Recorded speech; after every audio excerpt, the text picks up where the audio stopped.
Hello and welcome back to episode 4 of 10,000 Steps with Baby.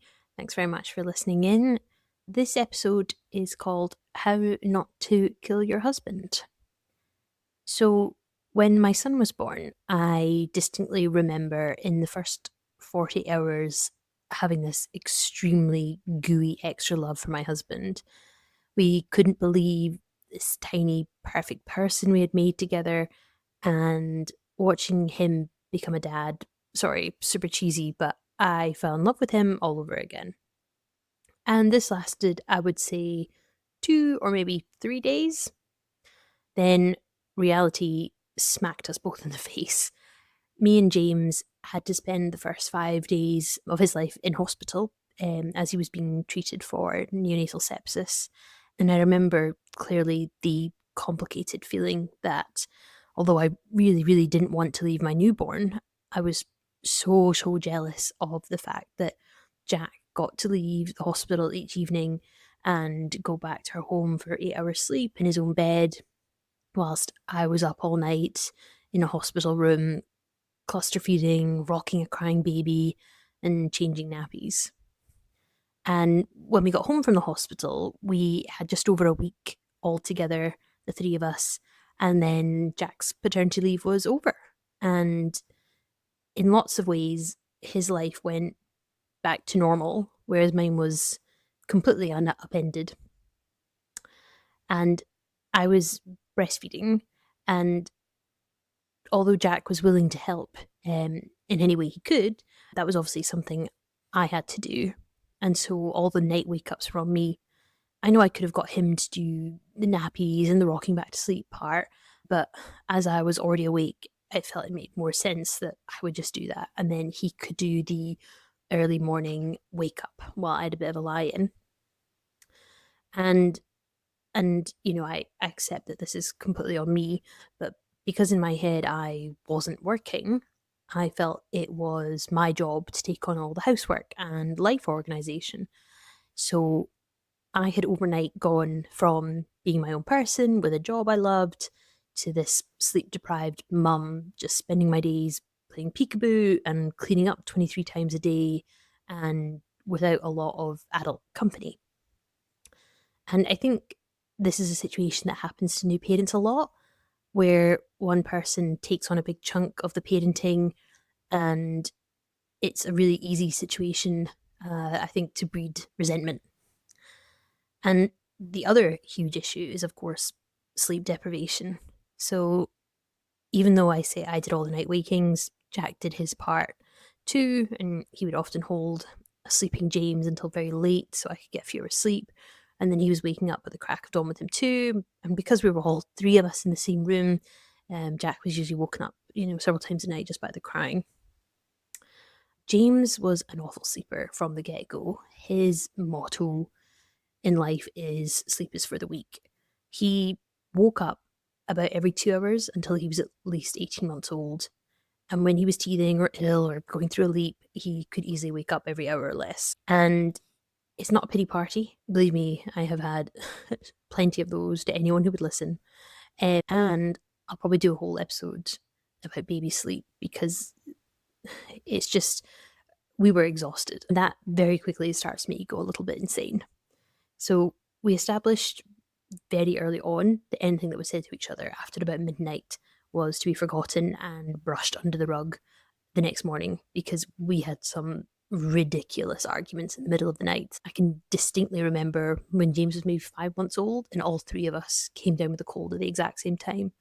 And James was still in the next to me crib in our room and was all snotty and had been a nightmare to settle. But I'd finally got him down. And I was just about to close my eyes when Jack sneezed. And this is verbatim the exact furious conversation we had. Me, you've just woken him up. Jack, I'm sorry. Me, I told you if you need to sneeze, go into the bathroom and sneeze into a towel to muffle the sound. Jack, I didn't know I was going to sneeze. Me, well, you should. Even if you think you might sneeze, you need to go into the toilet. I sneeze. Jack, you just sneezed. Me, well, whatever. He was already awake, thanks to you. And we can laugh about this now, but honestly, I was so angry with him. while we were angry with each other. And, I remember watching Jack sleeping steadily beside me one night as I fed James for the 100th time and thinking I'd never hated another human being as much as I did him. And if Jack so much yawned or looked tired during the day, I would instantly comment that he had no idea how bad I had it.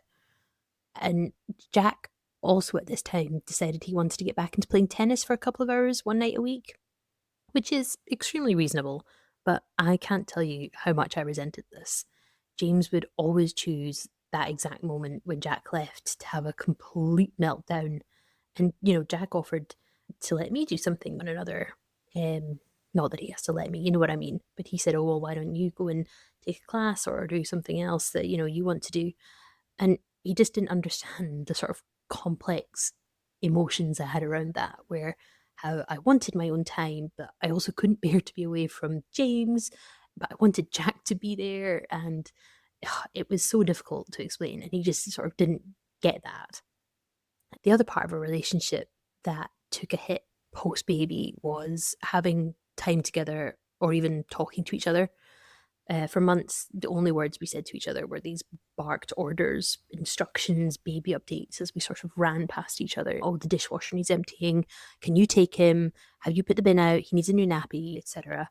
And at some point, I realized I had no idea what he was doing at work, how his family was. We hadn't talked about a single thing that wasn't a chore or an admiration of our baby. And just to be clear, I think this is 100% normal. I was never worried about our relationship, and I always knew this was just a phase of our lives.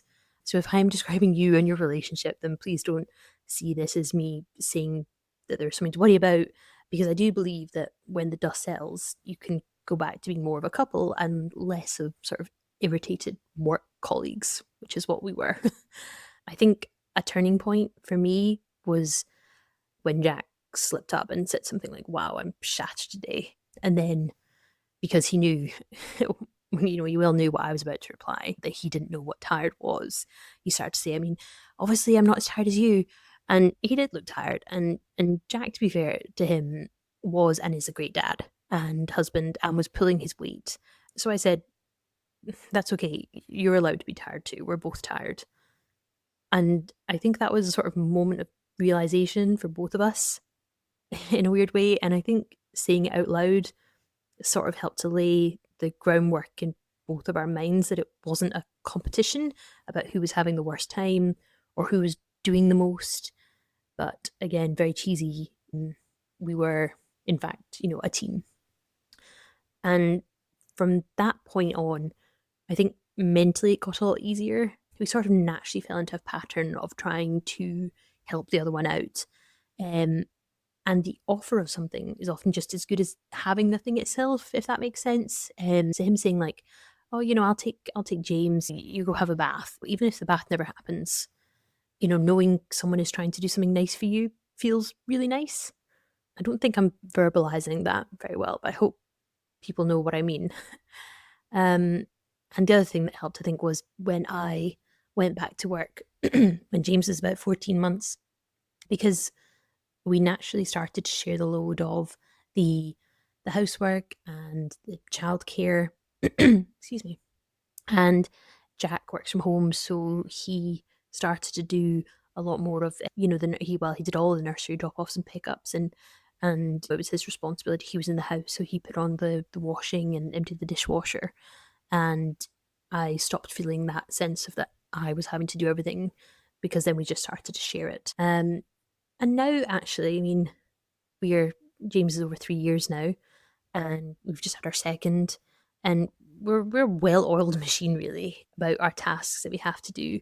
We're busy, but that's just the way it's got to be. So we have our sort of allocated jobs. I always order the Tesco delivery. Jack always takes the bins out. We have our sort of assigned tasks that we just fell into, and it feels quite fair, which I think is important. But we still bark orders at each other.